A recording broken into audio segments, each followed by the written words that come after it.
Bon début de semaine à nous tous, hein. Malobi sur Papa Lumbu Télévision, on est là. Comme la coutume les demande, vous verrez couper ça va bon début de semaine. Papa Lumbu vous salue. Tous les abonnés de Papa Lumbu Télévision, de là où vous êtes, Bissika Nyoso, où vous allez, Studio Mutuka, boulot, hein. Bissika Nyoso, vous allez, toujours dans le studio Mutuka. Tu vois, un jour, nous avons fait ma coquille. Bureau et studio studio Flair. Bon, Papa Lumbu est là pour souhaiter un bon début de semaine. Abonnez-vous surtout à Papa Lumbu Télévision. Papa Lumbu vous aime beaucoup et je sais que par la grâce de Dieu nous tenons. La semaine Yassika, bénédiction Yassika. Que le Seigneur nous bénisse dans cette nouvelle semaine. Que ce soit une semaine de grandes choses, une semaine de bénédiction, une semaine de vie, une semaine d'élévation. Simba qui était semaine passée, que cette semaine est Simba, vous avez la poto na Congo. Mais si quand Papa Lumbu, en tout cas, soyez bénis, soyez bénis, soyez bénis. J'allais voulu aujourd'hui qu'on puisse en parler. Déjà, on a vu la fin. Il y a film Nabiso na les Abakouk télévision. La ligne rata mobile au pesa titre. Tant le les Abakouk télévision et l'obit au là amalgame. Donc les titres là que toi tu donnes là. Et la ligne rata Komarango. Comment tu as trouvé les films? Nawa l'un des films dans les Abakouk télévision. Comment tu as trouvé le film, le casting, l'histoire, le jeu d'acteurs? Parce que c'était un film, en tout cas, bravo aux acteurs. Bravo, bravo aux acteurs Nyonso. Et nous disons encore merci, merci, merci à Mams pour cette grâce de nous enseigner chaque fois. Comme on le dit toujours, avec SB Productions, ce sont les enseignements. Des réalités où tous dans ma famille, et on ne sait pas. Que Dieu la bénisse vraiment, que Dieu la bénisse, surtout pour ces bons films Oyo et aussi là, les Abakouk télévision. Complot maléfique, c'est ça. Yo muto komaki déjà complot maléfique. Joya yo maboko mitano ya mwana Papa Lumbu abetelio maboko. Donc complot maléfique et s'il y a un complot maléfique. D'abord, il y a des complots. Il y a des complots que les ennemis vont faire. Mais tant que maléfique là, ça devient grave, grave, grave, grave. Donc, lorsqu'on parle de complot maléfique, c'est un complot et comme mystifié. Et comme mystifié. D'abord, on a l'histoire de Dacosta, un Daco qui se retrouve à Kinshasa, qui se retrouve quelque part avec une situation difficile. Après un temps, Dieu a fait grâce. Dacosta a écouté la vie. Mais parcours, il y a Dacosta. Le parcours de Dacosta dans ces films. Dans les films, nous voyons que lorsque Dacosta était en train de souffrir, si la Bissalo, où Azali, moi, si à grand frère, il y a Dacosta, a négligé. A négligé Dacosta. Mais c'était grave. A négligé Dacosta, a joué la valeur terre, il a traité, elle a traité Dacosta dans la forme nyonso oya kokaki ko traité. Ce sont des réalités. Qui peut traverser. Écoutez, moi je le dis toujours dans la vie, qu'on néglige mutute, qu'on sabote pe mutute, qu'on voyait la kosala mutumabe mbangute lobi za nzambe. Moi je vais attendre biso ba oy. Tout ça tout le monde lobby ba tu vas seka ki biso parce que à un moment on a traversé bâton. Quand tu as Papa Lumbu Télévision, il y a des gens qui ont véritable vie à Papa Lumbu. On a souffert, au côté de la bâton, on a dénigré la vie. Mais qu'on dénigre, on pour yebi l'obité. Qu'on a par intérêt. Écoutez, bon, la ligne est épinglée le comoko. Qu'on a par intérêt. La seule intérêt est que et ça bolingo ya solo. Le vrai amour, c'est ça l'intérêt. Même Jésus a dit que des koulousu pour nabiso par intérêt à bolingo ya solo. Donc ils nous ont prouvé cette véritable amour. Kolinga mutu pour n'a bien matérialité. Si tu aimes quelqu'un pour le bien matériel, et qu'il faut pousser au sale à n'importe quoi, parce que le bien matériel, cet intérêt-là, il y a bien matériel, et qu'il faut ça lui soit ma baie. Vous comprenez? Lorsqu'on aime quelqu'un, il y a un bien matériel. Il y a un amour, il y a solo, oso porter. Il y a un bien matériel. Il y a un pour ce que la personne est, et non pour ce que la personne a. C'est différent.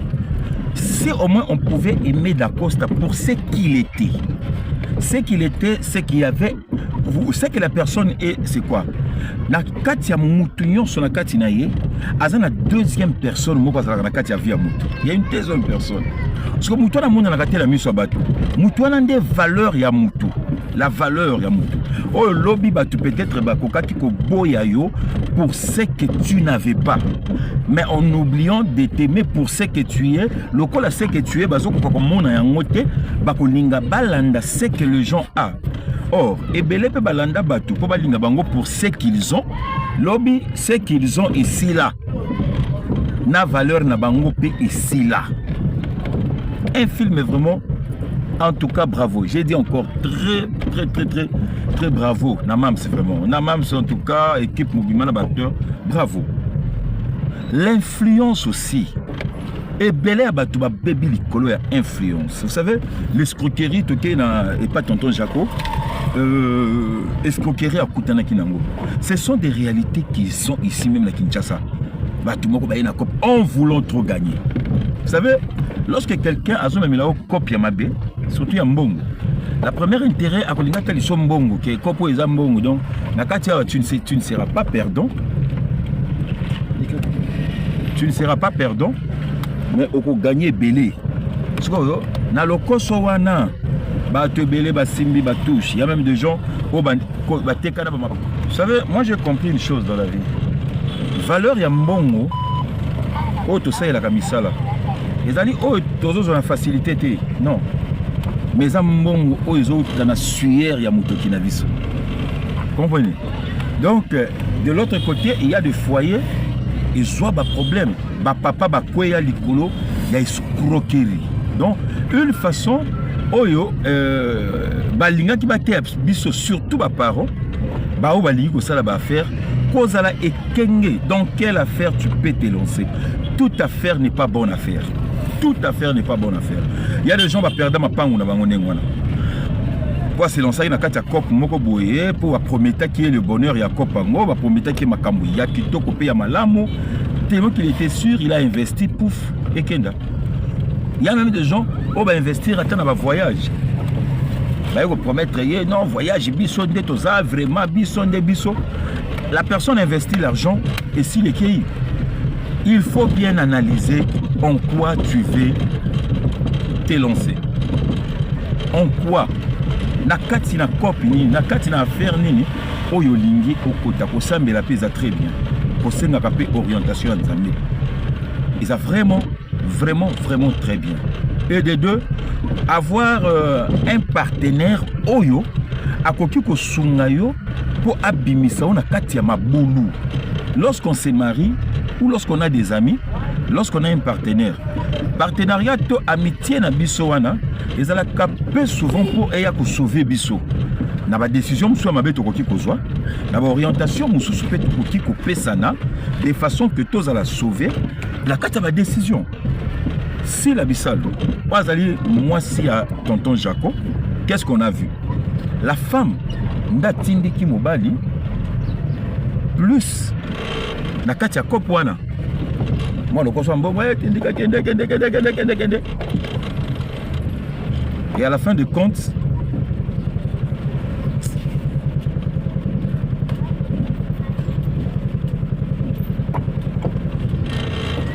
compte ba ko mela mobali mbongo ba meli mbongo liko na ngope ba escroquer na mwana donc ba lieka mbongo te bazui na mwana à cause ya ba bien matériel kolinga ba bien matériel à cause ya ba bien matériel ba to ebele ba teka na bana na bango kaka pour un gain. Ah, ça y est dans un mbongo, à votre famille, qui est des caca, oh, l'ingi famille, à cause de toi, la famille, qui fait bouger, qui bonga, tout ça. Hey, makambo. Mais, lorsque maintenant, tous en a quatre amitié, nos relations amicales, elles sont la plus basées dans la relation Oyo et Koki Kotonga. J'apporte un plus chez toi, et toi aussi tu peux apporter un plus chez moi. Parce que la plupart, il y a Batou Oyo, tout ça, la relation. Il y a Batou Moussou, ami, côté ça, ninga na erreur. Il y a côté sur une erreur, une décision, Oyo, il peut douter, mais il y a bien conseiller. Et puis, qui connaît tout. La personne t'induit dans une erreur et quand vous vivez capoté, vous allez vous être prudent, donc quoi tu dois investir. Être vraiment prudent, c'est très important. Très important. Si là, à orienter Mobile Imabe, sans qu'on passe ses conseils, à cause de ce que vous gagnez, Makambo bébé.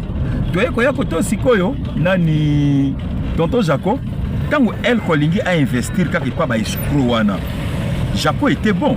Ah non, conseil là, et comme non, dosé, tala. Donc, ce qui elle ne pas bête qui solo, elle a le quoi la bête les moutou ya malamu, li solo. Là, on voit maintenant deux positions. Li solo, ko payé, ma bête les mois-ci, tout ça là yango. Jaco a eu qui li solo. A ebisi de combat li kosala yango te keba eza na ba risque et puis et sauver mutu linga mutu oya kozala pembeni na yo azala plus mutu azoko apporter un plus na vie na yo. Deuxièmement, un conseil, que ce soit ami moi si to nani oyo à cause de la compagnon na yo ou ndeko na yo, évitez bato ba oui ye nyonso ndimaka oui tout ça oui non. Il faut que tu aies des gens qui peuvent dire non quand il faut dire non. Qu'ils disent oui quand il faut dire oui. C'est choisir aussi un bon entourage. Comme pour l'entourage à Malam, c'est très important. Un très bon entourage. Tel un entourage, entourage nous apporter la kaoni. Plus loin que tu as les ala batumsusu, azarana moi pirier moroboy. Ce pirier wana. Si à me mettre un problème la vie mais on va bonate. Ah, il y a un message n'est pas la commandé Kenge. Non. Naturellement, j'ai pas vraiment d'amis. Moi, j'ai pas vraiment d'amis. L'ami peut ça moi discipline moko. Moko boya autant na balolé ni moko. Mais j'ai des gens, lorsqu'il y a un problème, je peux demander conseil. Lorsque même je vais faire quelque chose, même à ma femme, même à quelques connaissances, bah vieux, n'a s'investir dans le n'a ça la acte n'a qu'un de gauche tout droite. Oh non, bon, qu'un de gauche qu'un de droite, soit qu'un gauche, c'est ça. Et cette personne oiseau conseiller wana. Si la personne te porte à cœur avec un amour sincère, pas l'amour et intérêt, mais bolingo ya non, tu es moutunaye. Cette personne va t'aider. C'est vraiment très capital de se choisir un bon entourage. Complot maléfique. Parce que ce qu'on a entourage à ma baie, entourage on a dans les années ma baie, comme on a entourage à ma baie, et comme là on a complot maléfique, il y a ma casse pour caca et Luka et ya pour détruire Vinaï. En tout cas, tous à la Ikenge, puis tous à la Keba, Nabisika wana. Tu vois comment on a les sous tonton d'accord? Tangu Dacosta Moussala a stabilisé Vinaïe, reconnaissant Nabisika Oba Lokota qui est famille Aba Awa. Oba Zwa qui est, héberger. Donc, la reconnaissance soit na Ayekoba la moisi naïe. Moi, si Oba Fanda qui m'a l'amo qui toko ma kamouyoso, c'est bon. Oba Banda qui n'est pas. Tant qu'on passe les alaki, allez les qui nous guézati. Oba Bandini la souffrance. Oba Bandini makamboui belé ba fandi ba nyokwami na ba position yoso. Mais la femme là a été honorée. Koto yo toto jakota on va escroquer à kouyi. Repère kaka bolingo. D'accord, ça t'a quitté. Nengi ba benga la qui est passé là. Atalité tout ce que mais moi un lien familial wana et puis bolingo azalaki nango andimi ko recevoir bango na kati ya ndako na ye. Donc Jaco mwana na ye sila baye ko fanda na ndako ya Dacosta nde bisika makambo ye ko banda mutu andimi yo ayambi yo na kati ya ndako na ye. Quelqu'un te reçoit dans sa maison, il te donne la place, il te donne la chaise, il te donne un lit. Vous savez, hein, naturellement, l'ingratitude est un élément moko yamabe. Moi, je me dis toujours, pour moi, les ingrats sont des sorciers. La personne qui refuse de reconnaître, à qui tu ouvres la porte de ta vie, tu lui donnes la chance de venir à tes côtés. Mais pour lui, c'est l'occasion de te détruire. La porte mususu ezali ba porte ya kufungola te. Ce qui peut-être Dacosta lobaki na aidé na ngai na musika. Kande bazawana na musika na aidé ndeko na ngai. Peut-être alina kuta na ba problème wana te. Mais Dacosta ndimi ko kotisa ndeko na ye. Abengi Jaco yaka kota na vie na ngai yaka. Dinda na kati ya vie na ngai, dinda na kati ya ndako. Tu sais que lorsque tu introduis quelqu'un dans ta maison, la maison est sacrée. En tout cas, tous à la ikenge, s'il vous plaît. Nos maisons sont sacrées. Ndako mutu eza vie privée à mutu. Eza la batu mususu a commandé dans ndako na ote. Beaucoup de kalibanda, boseka kalibanda, bosuka kalibanda. Mais tu vas voir que cette personne est curieux. Ya kolinga kaka kolinga yeba ndako neza la kawapi, ndako neza la kandenge nini, kiti na neza la kandenge nini, sani na neza la kandenge nini. Parce qu'il y a que une fois soki ayebi ndako na yo, une fois soki ayebi kati ya ndako na yo, makasi ausuka wana te akolinga yeba ba faiblesse na yo. C'est dans nos maisons où on ne cache pas nos faiblesses. C'est dans nos maisons. Otobomaka ba faiblesse na biso te. Na bandako na biso. Na bandako na biso ndeto to etalaka nyonso. Dans ma maison. C'est dans ma maison, on a encore la douche. C'est dans ma maison, on a la bilamba a changé. Donc là, je suis à l'aise. Chacun se sent en sécurité. Je te pose une question. Prends un exemple, même si tu habites chez les gens ou tu es chez toi dans ta maison, on s'est retrouvé sur le déplacement, on a jour et aux âmes pas quelque part. Même si on a la douche, on a la toilette, on a la boue, ça là, bah besoin na yo parce que tu es là. Est-ce que tu te sentiras à l'aise le lenge ou sont à l'aise na ndakunao? Ce serait différent. Chez toi, tu te sens en sécurité parce que ezali na lien moko spirituel eza attaché na yo dans ta maison. Yango to lobaka bandako eza sacré. Parce que na kati ya sacré ya ndako kokotisa n'importe qui te na kati ya ndako na yo. Il faut toujours kozala na esprit à discernement. À qui tu veux ouvrir la porte?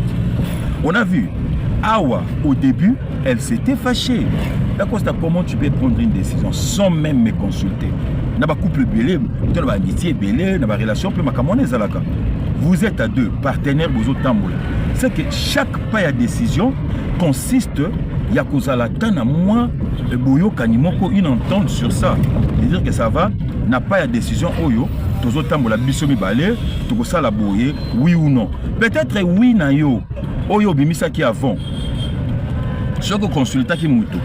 On nga kozala orienté pe ndenge mususu. On nga kozala orienté pe pour sauver yo et mo pe et me maope na lolenge mususu oyo elinga ki et sauver yo.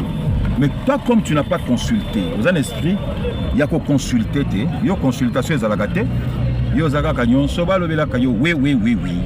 Donc na kati ba oui ozoke ne ko se retrouver na kati ya ba embuscade moko terrible.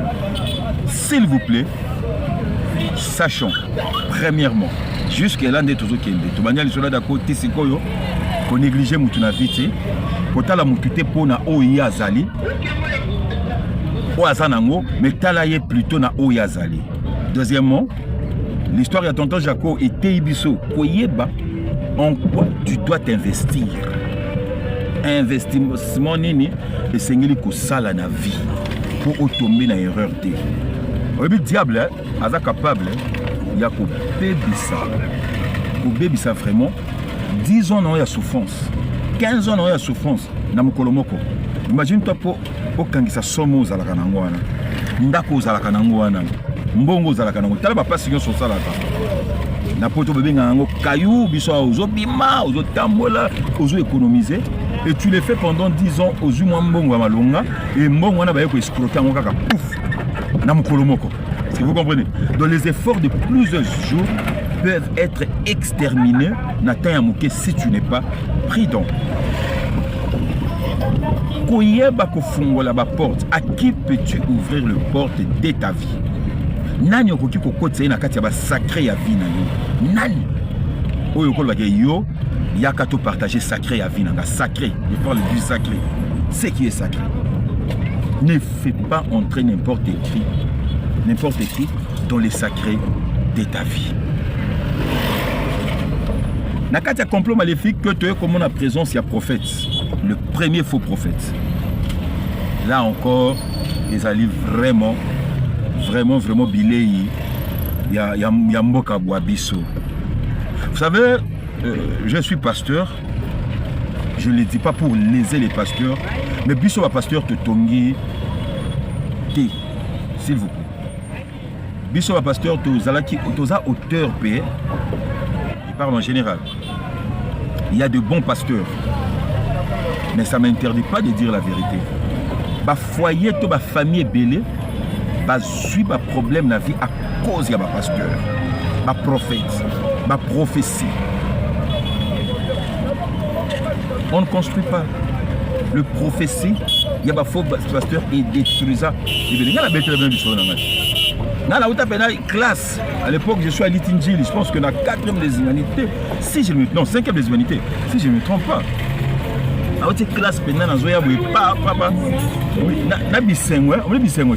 Bisengwe dans la classe fatigue un samedi. Au bout de la fin de la réunion, brum. Au côté de la bah le matin, non, professeur Bimi, Azandoki. Dernièrement, on a eu l'un de pasteurs, c'était dans une très grande réunion. Il y a prière, il y a un pasteur, il y a communauté Nabiso. Bango, vous avez invité.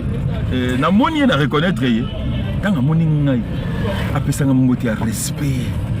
Ah non, cet homme c'est un homme de Dieu. Naïbi banda bomo n'a pas. N'a pas la bomie quand la mise au pasteur de la bonne. Il y a kanganga ndoki. Aïe, ce qu'a même on a ninga aussi. Quand il y a kanganga ndoki. Ce que bengana na ninga vous a rapport d'ailleurs. Mais nzamba lokotanga. Ah mais c'est le cas. N'a pas la séquissi. Mais la ninga tali c'est que vous avez détruit la vie d'une personne. Beaucoup de choses. Confions-nous à Dieu, confions-nous aussi aux hommes de Dieu. Mais s'il vous plaît, tout se confier na batu na nzambe ya ba opportuniste té. Parce que nous avons la culture. Hein? Tu as un pasteur à toi au Landelako Makambu. Donc tu as ton église, tu pries, tu es bien dans ton église. Mais il y a un problème. Prophète John Mogazalaka Pemeni, prophète Tchakou Mogayaka, apôtre Kwaku Mogazalaka. Non, s'il vous plaît. S'il vous plaît, Bana Manzambi. Confie-toi à ton pasteur. Et un pasteur posé. Zana Moussali Nzambi wa Lingio, ou à Kolandela Makambuna yo, ou à Kopambola yo, ou à Zana souci, il y a élévation, il y a vie na yo. Un homme opportuniste. Un opportuniste, il y a ce qu'il y a. Nyonso rajo akosala dégâts oya kosala ya za kunate il est l'essentiel à bêti à l'équipe azum monné à offrande il passe il part sans suite la gata fait fin ya prophète lo moza gini ya za comprendre à bêti comme tete à l'équipe et ces gens là est en train de détruire plusieurs foyers plusieurs familles kaka na angle wana na modèle wana et ce qui est encore plus grave. Et ça, tu vas se confier toujours à Batolengana. Il faut qu'on y ait un conseil. Confiance, c'est ça. On a mamie qui est confiance. S'il vous plaît, ayons des rétentions sur qui pouvons-nous faire confiance dans Makambu et Tali spiritualité. Parce qu'ils ont détruit Makambu et Bélé. Heureusement, Thérésia est apparue. Un sauveur toujours, il faut apparaître pour nous sauver via d'Acosta.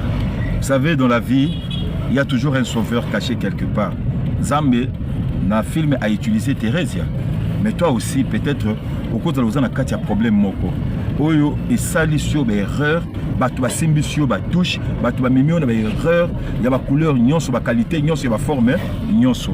Moi je prierai seulement une chose, le sambola ngai ezaka elo moko Nzambe abimisela yo un sauveur. En tout cas oza baku que na kati ya famille na yo na kati ya ndako na yo, que Dieu suscite un sauveur pour toi. Hein? Ça m'a vraiment suscité sauveur moko. A suscité mutu moko oyo aya na langage différent ya ko bimisa na kati ya libulu moko boye. Parce que on a besoin de ces gens-là. Si bato mabe ba kota ka pour détruire, mais il y a aussi les bons. Bato mabe bien bazali. En tout cas là vraiment je le dis, même cette semaine na bondeli vraiment pour na ba kukunyoso. Na bondeli ba béni à Papa Lumbu. Na bondeli pour na ba fani nyonso tout. Aujourd'hui grâce à Rolanda vidéo tina ngongo na zolo ba oyo. Ticket semaine où ezala une très bonne semaine pour toi. Ezala vraiment semaine ya bien. Sur la carte ya semaine ya bien wana, Nzambe a suscité pe batu ya bien. O ba koki ko bimiso na ba situation difficile. O ba ko bimiso pe na ba complot maléfique. O ba ko bimisa na kati ya ba complot ya kindoki, ba délivrer yo na kati ya ba complot maléfique wana. Et c'est Dieu là. Tant ko bimiso na ba complot maléfique, en tout cas na yomoko okobika, hein? Par là, je salue Maman Grâce Lutula, c'est ça. Hey, Maman Grâce Lutula depuis Mikili Poto. Papa Lumbu te salue, Papa Lumbu te salue. Maman Grâce Lutula depuis Mikili Poto. Ya Jomi Chori, Papa Lumbu Apesio Mbote, Paki Soule Mabodja, mon vieux, depuis le 001 États-Unis. Depuis les États-Unis. Yako Kotemo. Ah, Vilanga Kokotembo. Betina Wapesio Mbote, Papa Lumbu te salue. Te salue Obed Kassapo, Junior Ndongala, en tout cas Big G, hein, autrement appelé Big G. Maman Gabi Makuta, Maman Efrazi Kapinga, en tout cas je le dis, vous êtes très ébélés. Sandra Fumuti depuis l'Angola, Luanda, en direct de Luanda. Sandra Fumutia, Papa Lumbu, Apesio Mbote, Trésor Mopao, depuis Luanda, Papa Lumbu, Apesio Mbote. Bon début de semaine à vous tous, que Dieu vous bénisse. Hein? Na bandeli lisusu. Semaine oyo, Nzambe abimisa mutu moko na kati ba complot maléfique. Intervention ya Nzambe eya. Omegande da costa sambela kiteme yaki. Eye ko s'imposer. Ya ba délivrance musu yaka ko s'imposer na vie ya mutu. Oluki angote meye. Ticket de délivrance wana eya. Échanger ba situation difficile ya vie na yo et comme facile. Eya ko fungula ba porte ya makambo ebele pour epesa pe raison na makambo ebele ekota na vie na yo. Ozana na droit ya ko vivre sengo. Tu as le droit de vivre la joie. Il y a que vivre sengo, il y a que vivre bonheur, il y a que vivre makambo bien. Et puis que ça m'améliore, d'accord? Papa Lumbu te dit merci. Prochainement pour un nouveau numéro, un nouveau film. En tout cas, merci.